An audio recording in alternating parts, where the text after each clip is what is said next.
তো চলো আজ তোমাদের দেখাই আমার 2 শেয়ারিং রুমটা কেমন হয়েছে নতুন পিজিতে।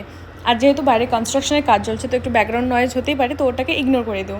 তো এটা হলো মেন দরজা, এখান থেকে আমার রুমটা পুরো স্টার্ট হয় আর শেষ হয়। আমার রুমটা একটু ছোটোই বলতে পারো।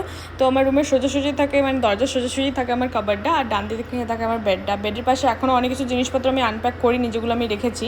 তো ওগুলো আনপ্যাক করার জন্য একটা শেলফ তো আমি অলরেডি অর্ডার করেছি, তো ওটা আসলে তারপরে সব কিছু আনপ্যাক করে ভালো করে ঘরটা সাজিয়ে তোমাদেরকে একটা ডিটেলসে ভিডিও দেবো। তো আমার বেডের অপোজিটেই থাকে এই ব্যালকনিটা, আর এই ব্যালকনিটা আমি অনেক, মানে এতদিন আমি ব্যাঙ্গালোরে আছি, আমার কোনো রুমে ব্যালকনি ছিল না। তো এটা তো দেখে আমি খুবই এক্সাইটেড হয়ে গেছিলাম। এটা একটা কী রিজন ছিল যে আমি এই পিজিটা নিয়েছি, কারণ আমার ব্যালকনিটা খুবই পছন্দ হয়েছে, আর সানলাইট অনেকটা আসে রুমের মধ্যে। আর এই প্ল্যান্টগুলো কিন্তু আমি একটাও লাগাইনি, এগুলো সব ওনার লাগিয়েছে। আর এর মধ্যে শুধু একটাই গাছ আছে আমার, আর বাকিগুলো তো ওনারই লাগিয়েছে, কিন্তু ওদের দেখভাল তো আমাকেই করতে হয়। তো আর এটা হলো 2 নম্বর কাবারটা, এটা হলো রুমমেটের, ও অলরেডি চলে গেছে কিন্তু ওর জিনিসগুলো এখনও রয়ে গেছে। তো এবার তোমাদের দেখাই আমার ওয়াশরুমটা। তো এটা যেহেতু নতুন বিল্ডিং তৈরি হয়েছে, আমার ওয়াশরুমটা কিন্তু খুব বড়, এখনও ক্লিন আছে অনেকটাই। তো এখানে আমার সব জিনিসপত্র ভালো করে আমি গুছিয়ে অলরেডি রেখে দিয়েছি।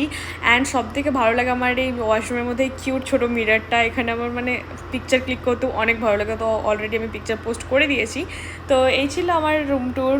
তো তোমরা জানিও আমার এই ছোট্ট রুমটা তোমাদের কেমন লেগেছে, এখনও যদিও তেমনভাবে আনপ্যাক করিনি।